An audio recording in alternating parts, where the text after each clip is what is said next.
My name is Isaiah Reyes, and today we're going to be talking about the religious influence and presence in South America.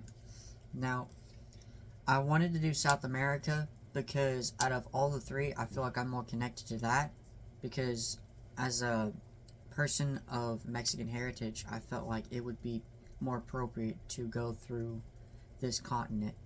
Fortunately, we couldn't do Mexico, so this is the closest thing. And the reason why I did religion is because uh, it interests me. Everything Christianity, Islam, Hinduism. I might go into some sort of religious studies in college, and hopefully that falls through. Or it doesn't fall through. Hope it sails. Um, so, the types of dominant religion in South America, there are multiple religions, obviously, but there are certain religions that stick out. And the most prominent is Christianity, specifically Roman Catholicism, because of the Spanish presence in the beginning of its colonization. You also have a bit of Islam and Hinduism in there as well. And there are a bunch of atheists and agnostic or undecided about the religious status as well. So, Christianity in South America, this is a graph right here of the types of religions of leaders in South America from 2023. As you can see, there's a prominent amount of Christianity throughout most of the larger countries, with a few of the other ones being unclear or irreligious. And these are just leaders. These are just leaders, but it goes with the saying of how much religion does affect South America.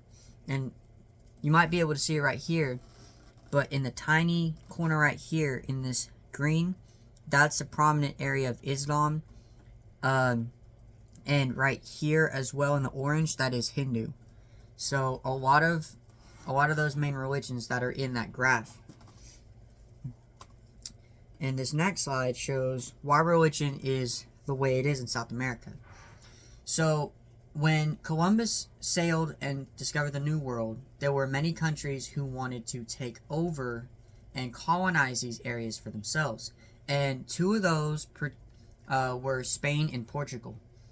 Now, we're going to lean more into Spain, as it is the one that conquered most of South America at the time. And during the Spaniard conquest in the New World, their main religion was Roman Catholicism. Like Queen Elizabeth, not Queen Elizabeth, Queen Isabella, King Ferdinand, they were all prominent Roman Catholics. And so, as the conquistadors, or the Spanish conquerors of the New World, came in to South America, they brought their religions with them. And they attempted to convert the natives to Roman Catholicism. However, their methods varied, as some went peacefully and others, they just decided to torture the heck out of these indigenous people until they finally converted. So depending on how it was being converted and who was being converted, it got a little bit tricky. And this Bartholomew de las Casas specifically was one of those converters.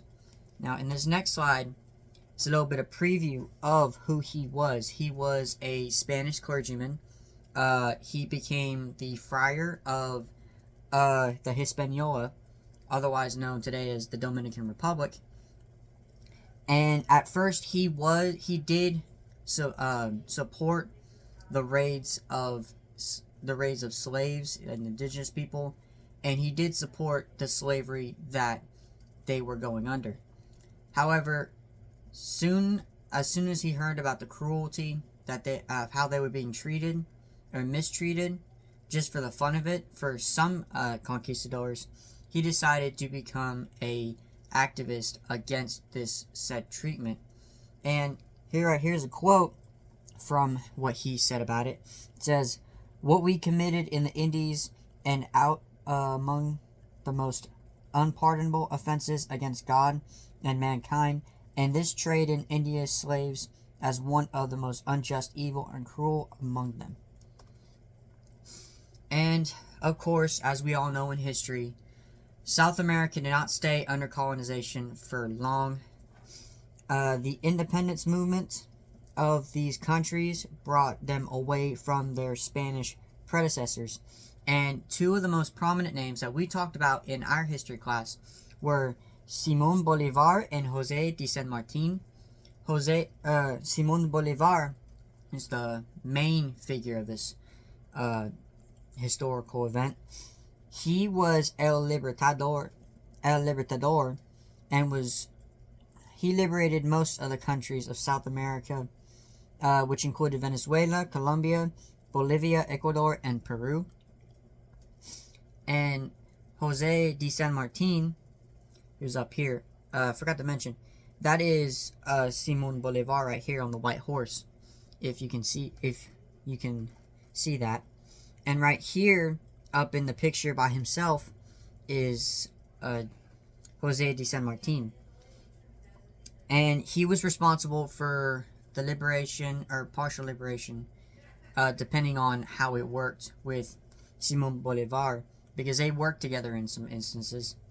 Liberated Chile, Argentina, and Peru, and was known for his campaigns across the Andes Mountains, which did eventually liberate Chile.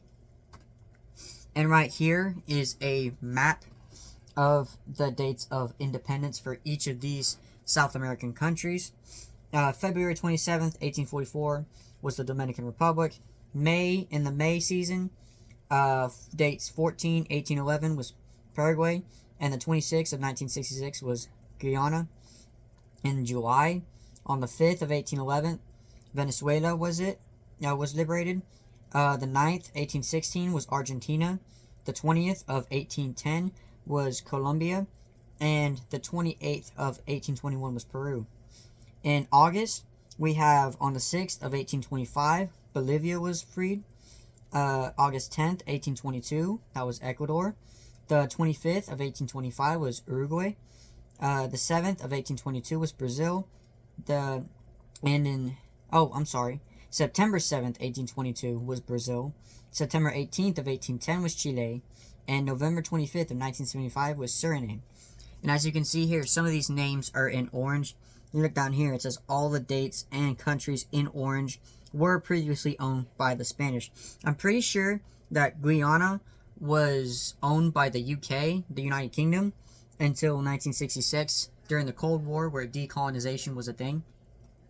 And right here, Suriname, which is that little country in between French Guiana and Guyana, were owned by the Netherlands, I believe. And they followed suit under many of the former imperialist countries as decolonizers. So, even though that these independence movements changed these colonies for the better, they did keep their religions closely to what the Spanish originally had, and they mixed their own indigenous traditions with that of the Spanish. So, as the countries continued to grow, there came change, and this included some changes in religion.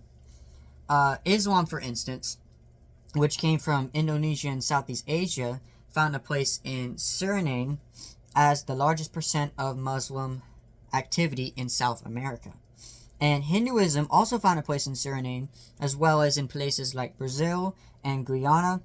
And Protestant Christianity, although Christianity is the major religion, Roman Catholicism was the main branch of Christianity that was talked about at the time.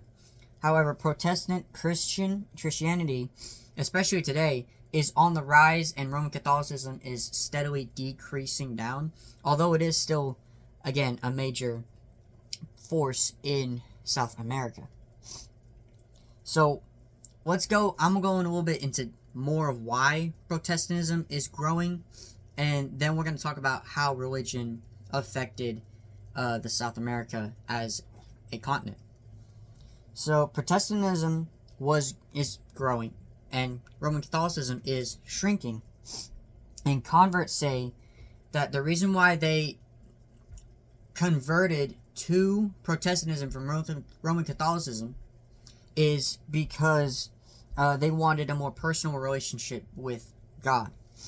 And they also wanted a different style of worship, as worship within their communities. There are some other reasons too, besides those two reasons. There are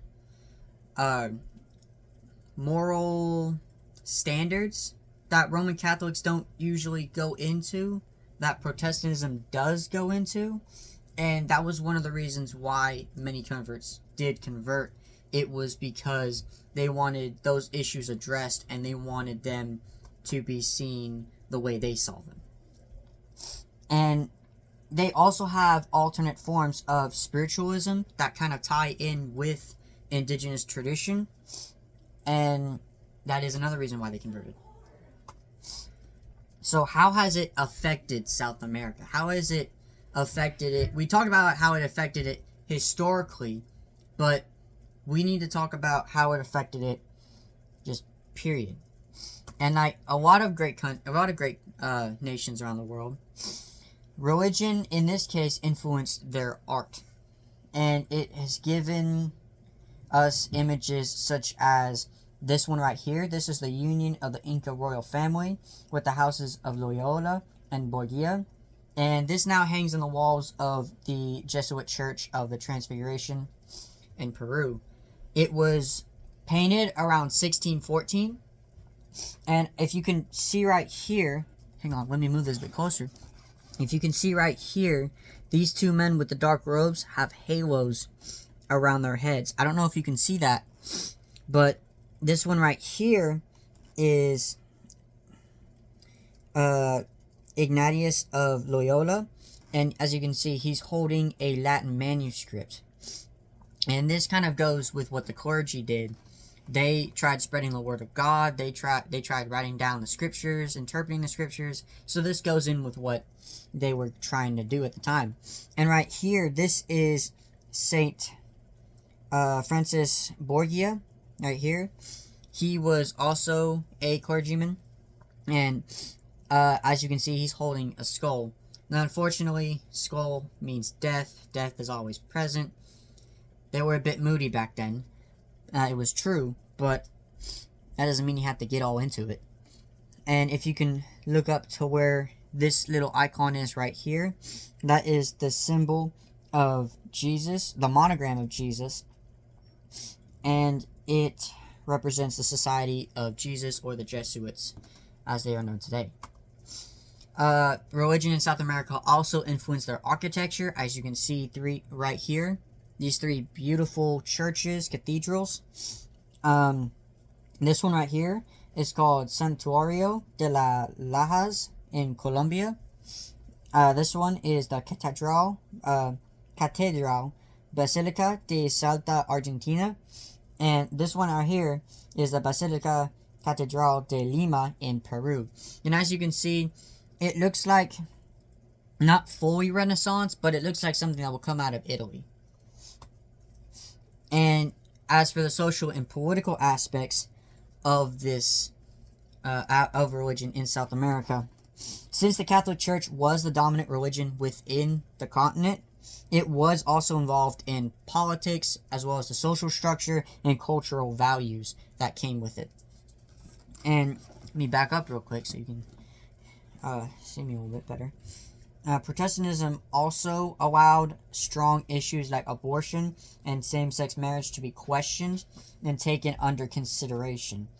Political Catholic clergy and activists had played a vital role in activism against authoritarianism.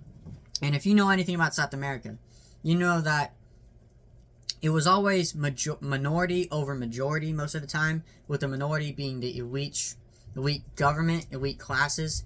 There were very few of them, but they were very powerful. And you can see the majority being farmers, landowners, anything like that. They were often mistreated, is a word that we could use. as well as pretty much ripped off of their land and their resources. And the clergy were against that. They didn't want that in South America. And religious leaders and congregations are increasingly involved in elections, influencing voting patterns and political agendas.